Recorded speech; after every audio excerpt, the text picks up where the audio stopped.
ನನ್ನ ಹೆಸರು ಟಿ.ಕೆ. ಪುರುಷೋತ್ತಮ್, ಅಖಿಲ ಕರ್ನಾಟಕ ವಿಶ್ವಕರ್ಮ ಸಮಾಜ ಕಾನೂನು ಘಟಕ ಮತ್ತು ಉಪಾಧ್ಯಕ್ಷರು. ಇವತ್ತಿನ ಸತ್ಯಾಗ ಏನು ಧರಣಿ ಕೂತ್ಕೊಂಡಿದ್ವಿ. ಇದರ ಮುಖ್ಯ ಉದ್ದೇಶ ಏನಂದರೆ, ಏನು ನಾವು ಸುಮಾರು ಒಂದು 15-20 ದಿನಗಳ ಹಿಂದೆ ಮಾನ್ಯ ಮುಖ್ಯಮಂತ್ರಿಗಳಿಗೆ ಮನವಿಯನ್ನು ನಮ್ಮ ಸಮಾಜದ ಸಮಸ್ತ ಸ್ವಾಮೀಜಿಗಳು ಮತ್ತು ನಮ್ಮ ಸಮಾಜದ ಮುಖಂಡರು ಹೋಗಿ ಮನವಿಯನ್ನು ಮಾಡಿದ್ವಿ.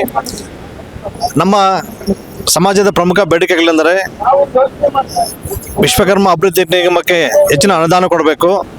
ಇವಾಗ ಏನು 80 ಕೋಟಿ ಸಾಲ ಇದೆ, ಮನ್ನಾ ಮಾಡಬೇಕು. ಮತ್ತು ನಮಗೆ ವಿಶ್ವಕರ್ಮ ಹಾಸ್ಟೆಲ್ಸು, ವಸತಿ ಶಾಲೆಗಳನ್ನು ಪ್ರಾರಂಭ ಮಾಡಬೇಕು. ಮತ್ತು ನಮ್ಮ ಸಮಾಜಕ್ಕೆ ರಾಜಕೀಯವಾಗಿ, ಆರ್ಥಿಕವಾಗಿ, ಶೈಕ್ಷಣಿಕವಾಗಿ ಸರ್ಕಾರ ಹೆಚ್ಚು ಗಮನ ಕೊಡಬೇಕು. ಇದೊಂದು ಕೆಲವೊಂದು ಪ್ರಮುಖ ಆಮೇಲೆ ವಿಧಾನಸೌಧ ಮುಂದೆ ಏನು ಅಮರಶಿಲ್ಪ ಜಕಣಾಚಾರ್ಯ ಅವರ ಪ್ರತಿಮೆಯನ್ನು ಪ್ರತಿಷ್ಠಾಪನೆ ಮಾಡಬೇಕು. ಇನ್ನೂ ಕೆಲವೊಂದು ಸಣ್ಣ ಪುಟ್ಟ ಬೇಡಿಕೆಗಳನ್ನ ಮಾನ್ಯ ಮುಖ್ಯಮಂತ್ರಿಗಳ ಗಮನಕ್ಕೆ ತಂದಿದ್ವಿ. ಆದರೆ ಯಾಕೋ ನಮ್ಮ ಹಿಂದುಳಿದ ನಾಯಕರಾಗಿರ್ತಕ್ಕಂಥ ಸನ್ಮಾನ್ಯ ಮುಖ್ಯಮಂತ್ರಿಗಳು ನಮ್ಮ ಸಮಾಜವನ್ನು ಯಾಕೋ ತುಂಬ ಕೀಳು ಮಟ್ಟದಲ್ಲಿ ನೋಡ್ತಾ ಇದ್ದಾರೆ.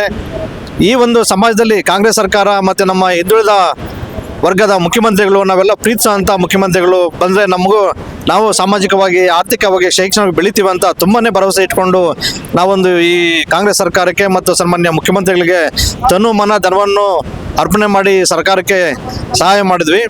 ಆದರೂ ಸರ್ಕಾರ ಯಾಕೋ ನಮ್ಮ ವಿಶ್ವಕರ್ಮ ಸಮಾಜವನ್ನು ಯಾಕೋ ತುಂಬಾ ಕಡೆಗಣಿಸ್ತಾ ಇದೆ. ಅದರಿಂದ ಈ ಒಂದು ಅನಿರ್ದಿಷ್ಟಾವಧಿ ಸತ್ಯಾಗ್ರಹವನ್ನು ಹಮ್ಮಿಕೊಂಡಿದ್ದೀವಿ. ಸರ್ಕಾರಕ್ಕೆ ಮತ್ತು ಮಾನ್ಯ ಮುಖ್ಯಮಂತ್ರಿಗಳು ಸಂಬಂಧಪಟ್ಟ ಮಂತ್ರಿಗಳಿಗೆ ಮನವಿ ಮಾಡೋದೇನೆಂದರೆ, ಪ್ರಮುಖವಾಗಿ ಮೊದಲನೇದಾಗಿ ನಮ್ಮ ಕರ್ನಾಟಕ ವಿಶ್ವಕರ್ಮ ಅಭಿವೃದ್ಧಿ ನಿಗಮ ಮಾಡಲಿಕ್ಕೆ ಹೆಚ್ಚು ಅನುದಾನ ಕೊಡಬೇಕು. ಮತ್ತು ಇರುವಂಥ ಸಾಲವನ್ನು ಮನ್ನಾ ಮಾಡಬೇಕು. ಮತ್ತು ವಿಧಾನಸೌಧ ಮುಂದೆ ಅಮರಶಿಲ್ಪಿ ಜಕಣಾಚಾರ್ಯ ಪ್ರತಿಮೆ ಅನಾವರಣ ಮಾಡಬೇಕು.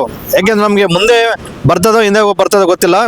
ನಮ್ಮ ನೆಚ್ಚಿನ ಮುಖ್ಯಮಂತ್ರಿಗಳು, ಹಿಂದುಳಿದ ವರ್ಗಗಳ ಮುಖ್ಯಮಂತ್ರಿಗಳಾದಂಥ ಸನ್ಮಾನ್ಯ ಸಿದ್ದರಾಮಯ್ಯನವರು ನಮ್ಮ ಮನವಿಯನ್ನು ಪುರಸ್ಕಾರ ಮಾಡಿ ನಮ್ಮ ಏನು ಬೇಡಿಕೆಗಳನ್ನು ಈಡೇರಿಸ್ತಕ್ಕಂಥ ಒಂದು ಭರವಸೆ ಇಟ್ಕೊಂಡು ಈ ಒಂದು ಸತ್ಯಾಗ್ರಹ